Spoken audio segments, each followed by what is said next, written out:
Low tones with me. Maintain low tones.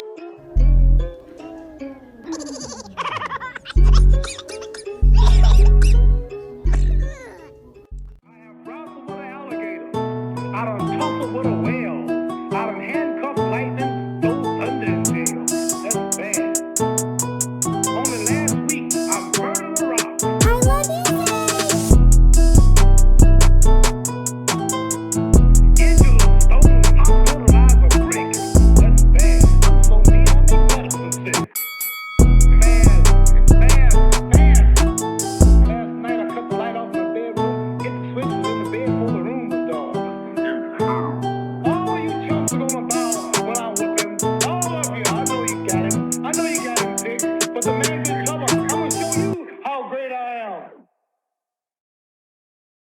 When I was a casual, I thought as a casual, I spoke like a casual, and I looked at boxing like a casual.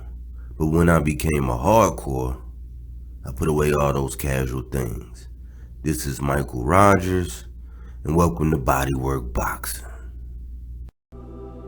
Welcome back. It's Michael Rogers. Welcome to BodyWorkBoxing. Last night, Andy Ruiz defeated Luis King Kong Ortiz. And by doing so, I believe he sent a message to Deontay Wilder. Speed kills. Before I get into the breakdown real quick, I just want to address, the Andy Ruiz, when he actually came out and showed the support for one Canelo Alvarez, and the fact that he said he agrees with Canelo not wanting to fight any of his fellow countrymen, Mexicans, And I was thinking about it, when he said, I said, it was a gift, but I think it wasn't the brightest thing to say, because what it does is it does give a big up to the Mexican fans and the Mexican boxers, as far as the warriors that are created in the fan base that support them, and the fact that Mexican fighters are very tough. They are warriors. They are known to never quit and things like that. But to say that you don't want to fight anybody like that, we're not just talking about a certain demographic. We're talking about the higher echelon, the elite boxers, the ones who are masters at their craft. And I said, he don't really realize that if him and Canelo were in the same weight class, if they both were heavyweights, and they both are making their bones or at the top of, boxing the way Canelo is, and he actually shared a division with Canelo, that fight would never happen.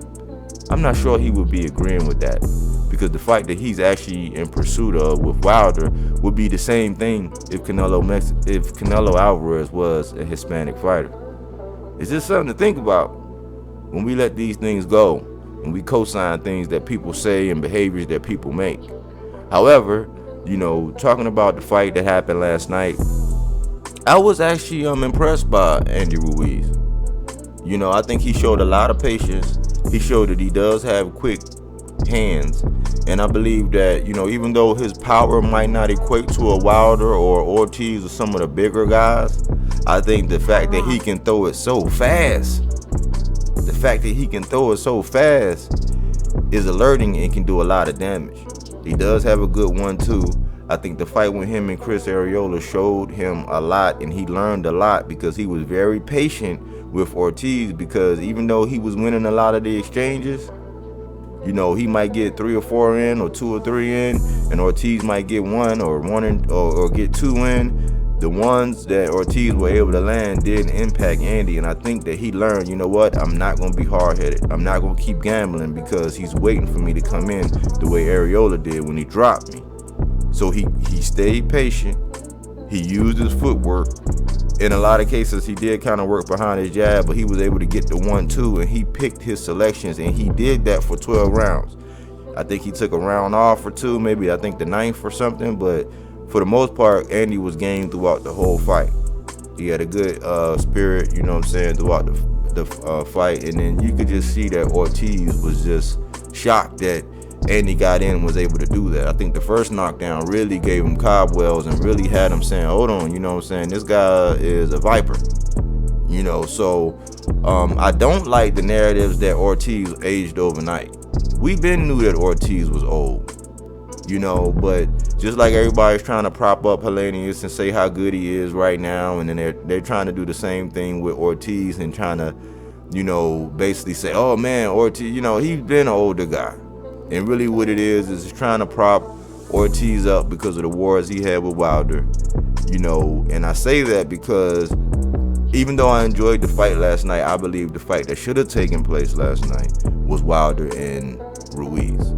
I'm glad to hear that Ruiz was vocal, saying that he wanted Wilder after the fight. And Wilder is saying, you know, reading the tea leaves, basically, that fight is underway if he gets to Helenius. Now, I do find it kind of outrageous, some of the things that Malik Scott is actually saying going into this Wilder-Helenius fight, because he's talking about high-risk fights, and those are the fights that Deontay Wilder won, and this and this and that, and, you know, the odds, and that's what makes him great. And I'm just like, well, I mean, I pulled up something the other day from August the 26th, according to FanDuel, and it says that the latest odds for the Wilder versus Helenius, Deontay Wilder is a hot favorite. No surprises there, it says.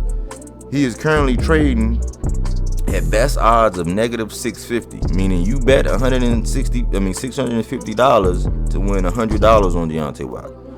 With FanDuel, while Helenius is a +500 underdog, meaning you can bet $100 on Helenius and win $500.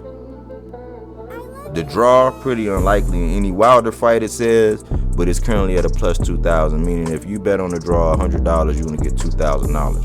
Those odds don't seem like high risk. And, you know, one of the things about Malik Scott, he went on to say several things about how, you know, he studied WilderHelenius, you know, because he was in, you know, talks and negotiations to actually fight him. He said he actually been studying him for like 10 to 12 years. And he also said that Deontay Wilder knows WilderHelenius because they were sparring partners.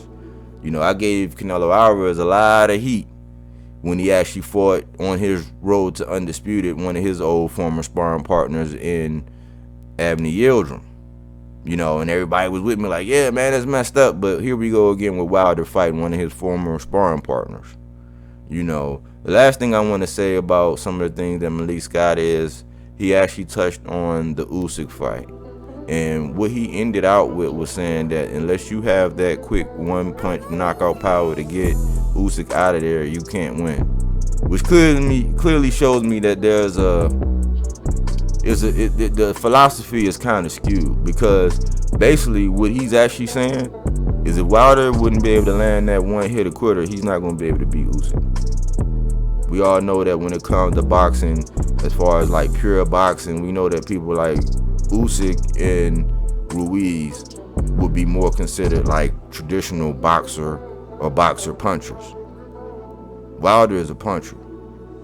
So, you know, I got Malik in the hot seat because according to Malik's words, he said that he is working with the hardest puncher in boxing history. So, with that being said, you're working with the hardest puncher in boxing history.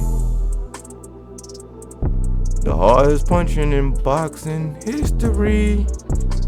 He should be able to get somebody out of there every 3 months and be like, line him up. There should be no need for a soft touch, an old sparring partner. It should have been Ruiz, and then on to the winner of Fury and Usyk. Anyways, you know, I look forward to the Ruiz fight. I think he did send a message to the heavyweight world, and that's why we got to see these guys fight. This is exactly why we got to see everybody mix it up. You know, we can't just go out here and crown people and just let them, you know, do whatever they want and just, you know, just float around, and you might get one small victory, or you might, you know, get a belt, or you might get something. But a lot of days, man, we all know as pure boxing fans who got the goods and who don't. Who is the cream of the crop and who's not. Thanks for tuning in. Thanks for all my likes. Thanks for the new subscriptions. Thanks for the feedback. I don't care if it's negative, positive, you know, thanks for the interaction, because you know we love that boxing here at BodyWorkBoxing, where we don't take things for face value. We do that body work. Are you not entertained? Are you not entertained? Is this not why you were here?